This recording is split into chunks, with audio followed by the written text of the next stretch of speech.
at least 20% away and you have a good accountant to write off a lot of stuff, then you probably only need about 20%, but you definitely need 20%. So if you made $100,000, how much do you have to give to the government? 20 grand. That's not your money. If you feel it's your money, it's going to be hard on your attitude. You have to almost say, well, that's not mine, so it's over there, and I never can touch it. But I'm going to give you a couple other tips here in a second here, and then we'll get into this stuff here. I'm just kind of figured we had a little extra time, so I threw this in. This part here is where you put in, how much did I say? 25 after taxes. For marketing, right? And bills, right? Get a little messy there. So half of the 25 is for what? And half is for what? Yeah. So everyone's got that? Now if you don't, especially if you're newer, and you don't prepare yourself, like when my cousin bought McDonald's, they didn't just teach him how to have the right burgers in there, the right staff. They taught him how to pay his taxes, how to budget himself.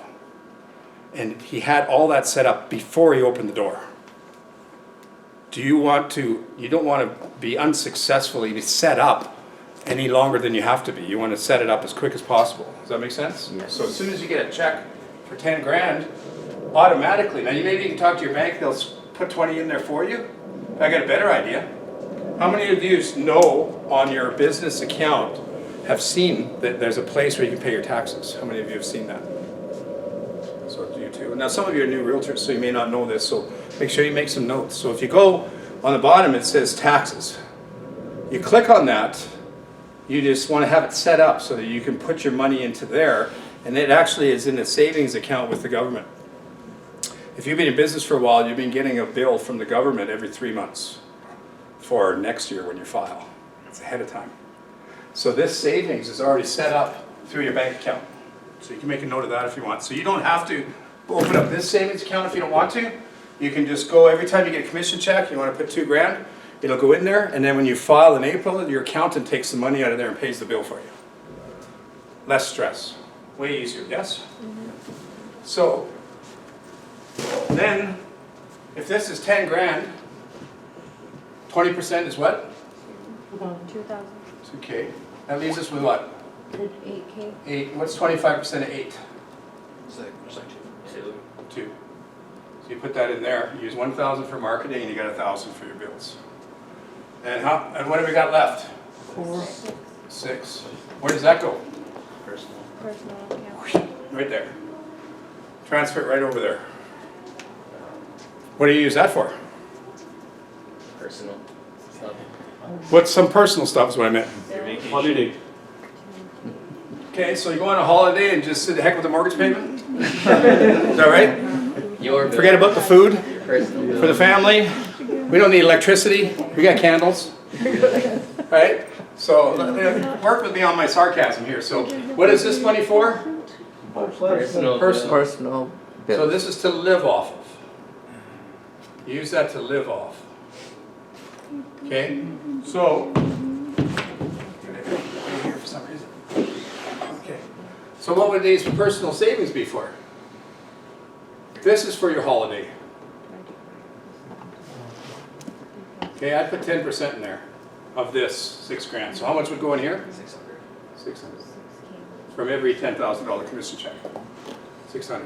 What do you think this one's for?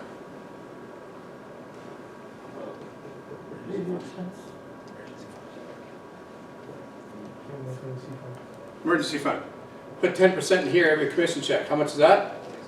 Until you have how much? 6 months with your income. 6 months.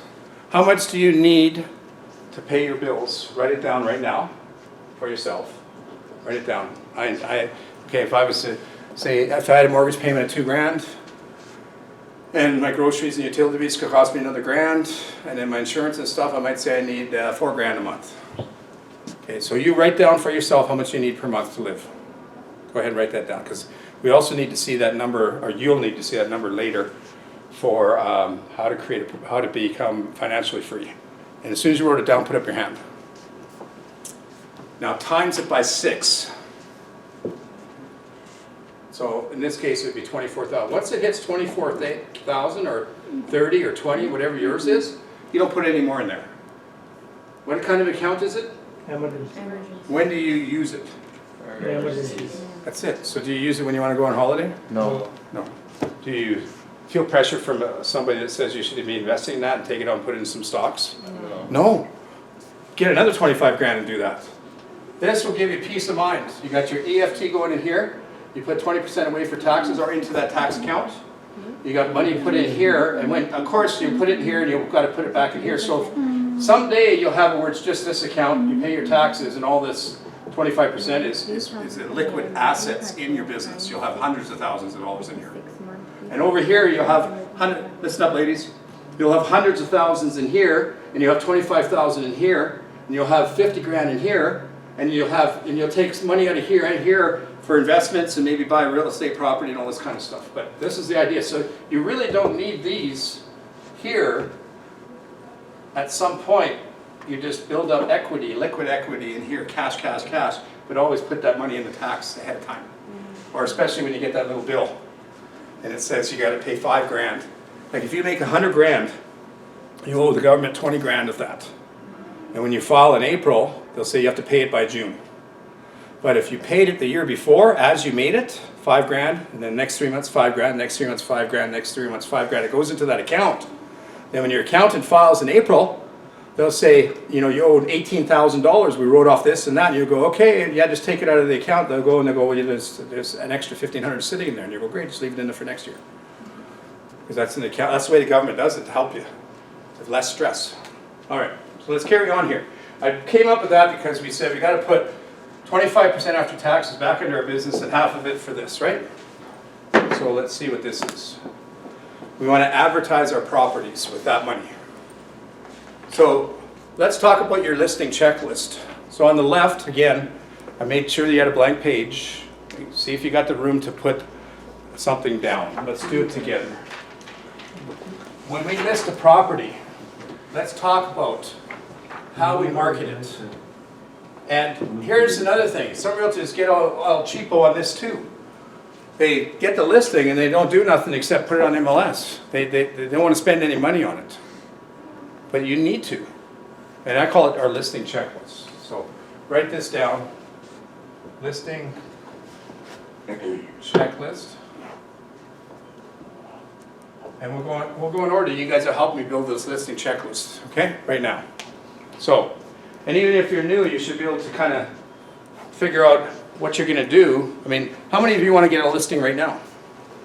We need to know what to do with it when we get it. We already know our most valuable tool is what? Listing. What? MLS.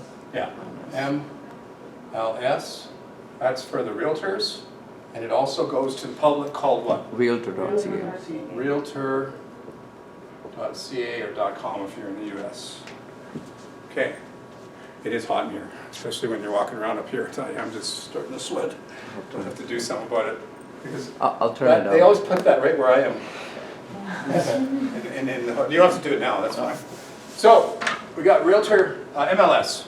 So, see, what I want to do right now is imagine you're getting ready to go on a listing appointment. Next week we'll give you the listing process. But you also want to put a folder together, right? In the folder, you're going to want to have the client's information, and I'm going to tell you exactly what to put in next week. But after you get the listing, you just want to have a checklist of what to do. Imagine it's all signed. Go ahead, list my house. And they want you to sell it. They want you to do a good job, and they want you to do it fast. But we have to do some stuff, but we also have to tell them, usually you tell them what you're going to do before they sign. It's called your marketing plan. It's step 3 of the sales process. And then, wouldn't it be nice to just take this checklist and just do it after we got the listing? So the first thing we do is broker load, right? Which puts it on what? MLS. MLS, and it goes on there. Okay. What's the next thing we should do to market this home? Lawn Give me some signs. ideas. Huh? Lawn signs. Yeah, signage. That's a good one. Signage. So tell me what the signs are. You got, when you first list it, the yard sign doesn't go up immediately. Probably takes a day or two, right? Yard signs are about this big. Good size, right? So what should go up first? A sandwich board. That's one of your, Just that's listed. your signage. Just listed. Just listed. Sandwich board. How many of you have your sandwich boards? Okay, if you don't, even if you're new, I need you to go buy one now. And a key box now. And if you've been in business for a while, I want you to go buy a minimum of 5 key boxes and 5 sandwich boards. And if you've been in business and you're carrying more than 10 listings, I want you to make sure you have 20 key boxes and 20 sandwich boards. Because think about this, you go into your office and there's 10 key boxes sitting on there and 10 sandwich boards there, and what's the first thing you're focusing on? Yeah, listing. Putting it out there. How many get those on a house? They're just sitting there wasting money.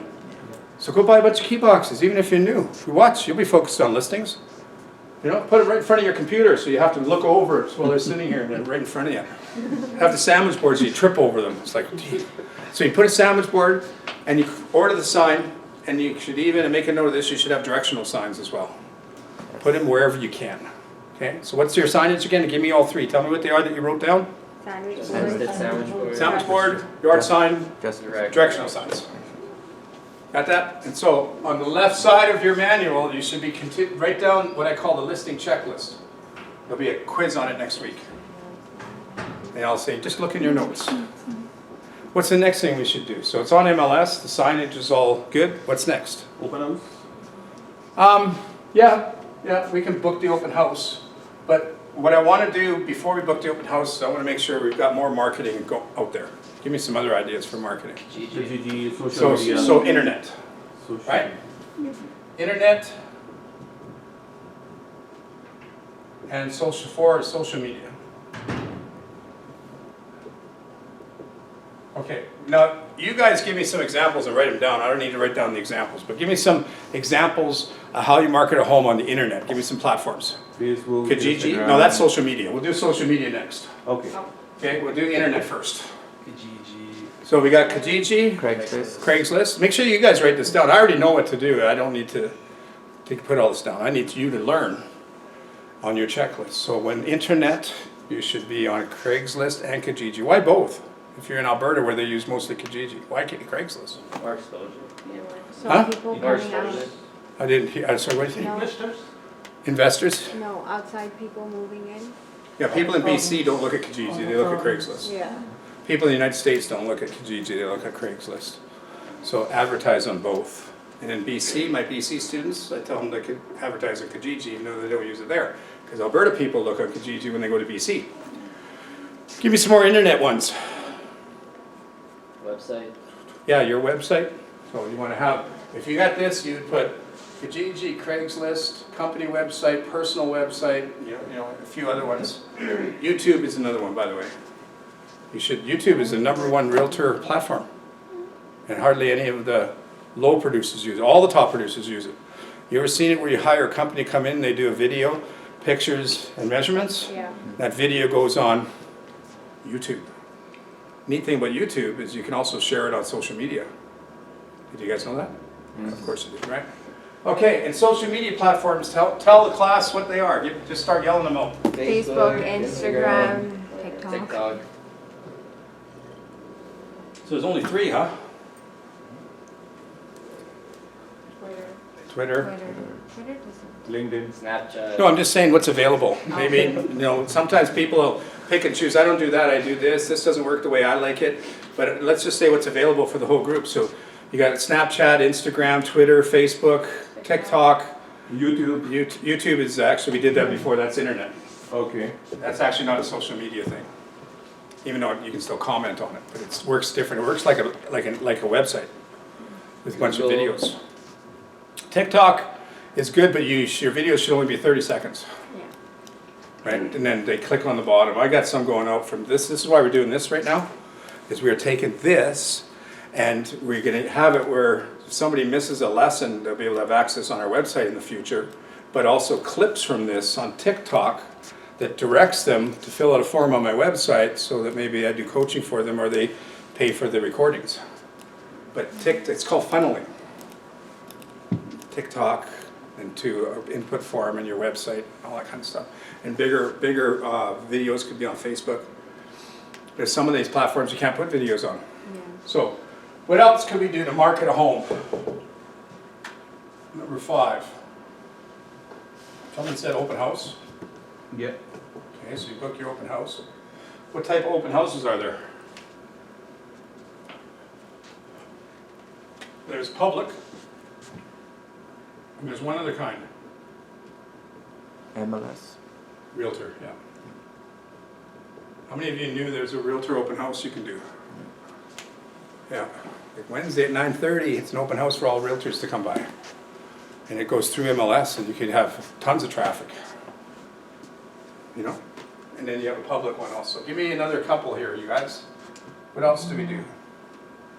6, 7, 8, 9, and it probably is 10. What else? So remember, this is us talking to a seller right now. They say, well, how are you going to market my house? Well, we're going to put it on the internet. We're going to put it on MLS. We're going to put it on social media. What that means to you is you're going to get people from this, and we're going to book an open house. And that's all we're going to do for them, right? No. Anything else? Maybe we make sure there's an office notification.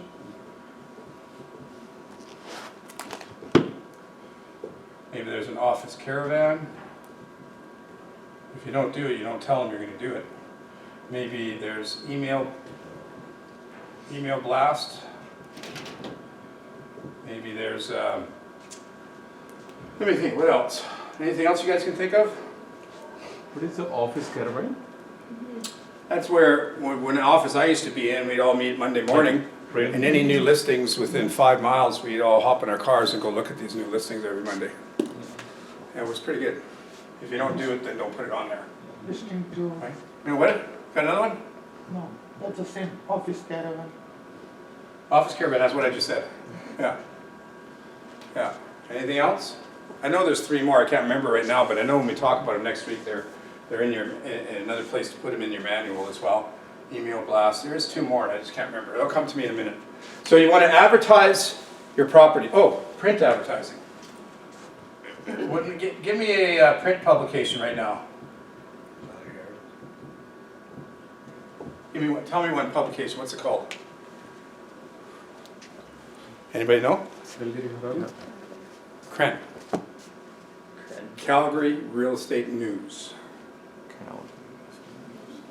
It goes into the Sun every Thursday. Online as well. So you should also advertise in the Herald and the Sun, online and print. It's called the Marketplace. So before you say nobody does that anymore, let me ask you. I want you to tell me exactly where you think a buyer is going to come from. Best answer is, I don't know, it could be any one of these things. So how many things should we do if we don't know where a buyer is going to come from? All of them. It's called maximum marketing. So you should do all of them. And if you don't want to do print advertising, you should at least find out what it costs to be able to do it. So if a guy says to you, I want you to advertise in the Herald, you should know what it costs. Usually it's around $60 a week. Because even if you don't want to do it, if he's looking for someone to do it, you should at least know what you're talking about. Does that make sense? Yes. At least know. Okay, and if you don't want to do it, then don't tell them you're going to do it. But if they ask, you already know how it works. That's what I'm getting at, okay? The next one is target marketing. I'm going to give you guys a few more things before we have lunch. We're going to do target marketing. We're going to do geofarm area, past clients and referrals, website and social media after lunch. And just remember, I believe the best way for you to do business is for them to come to you. Somebody turn the page and tell me what's the next page is. It says street text, Yeah. and it says DMS. Okay, so flip your manual to the page. Keep going. Keep going. Okay, what page is that? 3-7. Pardon? I can't hear you. Lesson 3-7. Go to 3-7, everybody. And I just want to tell you a couple things I want you to think about while you have lunch, okay?